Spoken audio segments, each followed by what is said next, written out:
Dan di hari ini kita tidak akan berdebat agama ya. Iya. Agama kita sama kita. Iya, bagus. Ya, sukanya membicarakan agama orang ketika kumpul bersama, berdua, bertiga, atau lebih. Nah, sukanya membahas agama orang. Itu sukanya orang Islam memang begitu, teman-teman.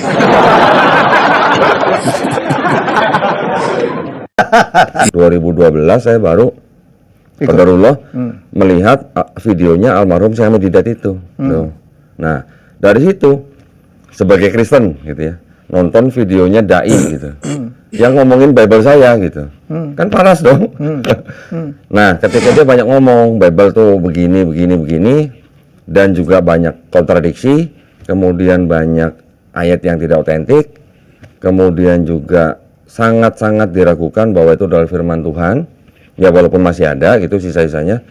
Saya jadi nontonnya sambil buka Bible, Bang. Saya dulu udah familiar banget dengan kitab gitu kan. Ya. Jadi begitu dia sebut kitab ini pasal sekian, ayat sekian, oh saya cepat bukanya. Sampai meja kerja saya tuh penuh dengan catatan-catatan kertas yang post-it itu. Yang bisa lepas tempel. Post-note yang kuning ya. Yang kuning itu. Oh, meja kerja saya dulu penuh dengan catatan itu. Lama-lama saya pikir, kayaknya kok benar juga apa yang dia ngomong gitu. Jadi akhirnya saya riset. Nah, ya, jadi masalahnya Pak Ditan tanpa ada ilmu, dia hanya bisa modal membaca, melakukan penelitian sendiri, atau mencoba mengobservasi, melakukan riset. Padahal dia nggak punya apa-apa. Dia bukan guru sekolah minggu. Dia juga bukan guru agama, atau apalagi disebut sebagai pendeta yang benar-benar berpengetahuan.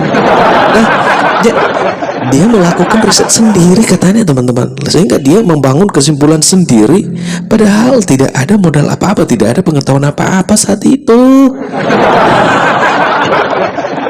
Makanya dia membenarkan yang salah. Tidak ada yang kontradiksi di dalam Alkitab. Alkitab itu harmonis dari Kejadian sampai dengan Wahyu. Teman-teman, tidak ada yang kontradiksi. Satu pun tidak ada yang kontradiksi. Ya, kalau kemudian ada yang mengatakan ini kontradiksi satu dengan yang lain, itu cara dalam memahaminya, belum sepenuhnya. Ya kan? Jadi itu akibat dari orang-orang yang tidak belajar dengan benar, dengan sepenuhnya, dengan cara yang benar, maka masuk pada kesimpulan yang salah, seolah-olah kontradiksi. Ya kan? Nah, contohnya seperti Doditan ini. Mandiri cari tahu apa benar yang diomong gitu.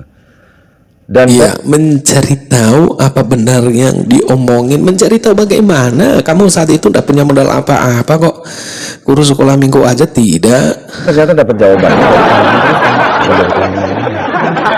Oh, ternyata begini ya.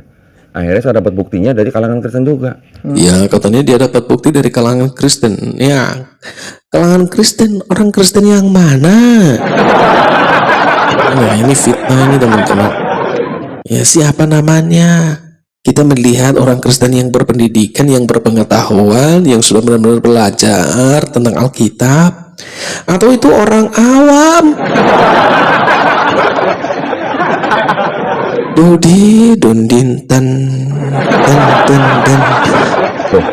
Kalau sebuah kitab suci di dalamnya ada kontradiksi, kemudian di dalamnya juga ada ayat yang tidak otentik.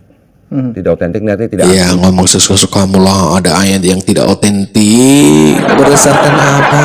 Berdasarkan terjemahan. Alkitab itu adalah Alkitab yang otentik. Alkitab itu benar-benar firman Allah. Alkitab itu tidak ada salahnya, tidak ada kontradiksinya. Berdasarkan original teksnya. Nah, Anda kan menilai berdasarkan terjemahan. Gitu Ditan ya. Ya. Artinya itu ayat bisa berupa tambahan atau sisipan. Bagaimana bisa disebut kitab suci gitu? Nah, akibatnya begitu. Karena Anda mendasari penelitian Alkitab berdasarkan terjemahan.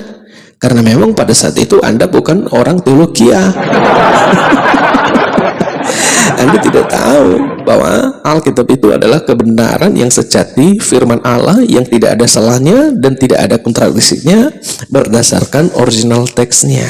Nah, Anda kan tidak tahu itu, Doditan. Ya, kasihan.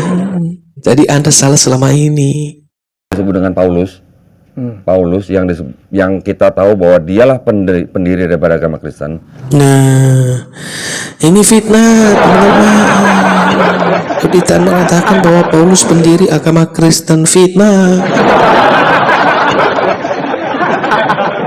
Kristen itu pengikut Kristus. Paham? Sebelum Paulus, ada banyak orang-orang yang sudah mengikut Kristus. Dan mereka disebut sebagai orang-orang Kristen, ya. Artinya pengikut Kristus. Mana ada Paulus mendirikan agama Kristen? Wah, aja. Kalau Paulus mendirikan jemaat, ya memang betul. Jemaat di Korintus, jemaat di Efesus, jemaat di Filipi, ya, dan jemaat di tempat-tempat lain. Yang ada saat itu kan hanya agama Yahudi, bukan agama Kristen. Baru pada abad pertama, seorang kaisar menjadikan Kristen itu menjadi agama universal, menjadi agama umum, yang bahasa Latinnya itu adalah Katolik. Jadi Katolik itu sebenarnya universal, bukan nama lokal menjadi sebuah nama organisasi. Jadi Kristen itu Katolik dalam artian universal atau umum, itu loh. Jadi ini juga harus dipahami oleh orang-orang Katolik. Iya, walaupun sekarang Katolik itu sudah dijadikan menjadi nama lokal, menjadi nama organisasi, tapi pada zaman itu berdasarkan bahasa Latinnya Katolik itu ya adalah universal dalam bahasa Inggrisnya atau umum. Bukan menjadi dasar bahwa ini lebih dulu agama Katolik daripada orang Kristen. Nah, orang Kristen yang lebih dulu, yang kemudian menjadi umum, menjadi agama yang umum pada saat itu. Dan ini bukan hasil atau karya Paulus seperti yang dikatakan Doditan. Aduh, Doditan. Makanya jangan suka omongin agama orang. Kamu udah tahu apa-apa tentang itu. Dia mengaku mengenal seorang Kristen katanya. Yang dia maksud adalah diri dia sendiri, yang mengaku sudah sampai langit ketiga. Nah, ini salah dalam mengkaji lagi. Ini pasti sengaja ini dia tidak beritahu yang sebenarnya atau sengaja supaya orang salah memahami tentang Paulus. Paulus mendapat penglihatan itu bukan di dunia nyata. Jadi gimana sih penelitian ini? Banyak sekali yang kebohongan penelitian ini sebenarnya. Kalau ada sedikit nilai kejujuran dalam hatimu, kamu nggak berani ngomongin agama orang. Walaupun Anda tidak terima, Anda kan sudah terlanjur untuk memilih sesuatu yang mungkin Anda anggap benar.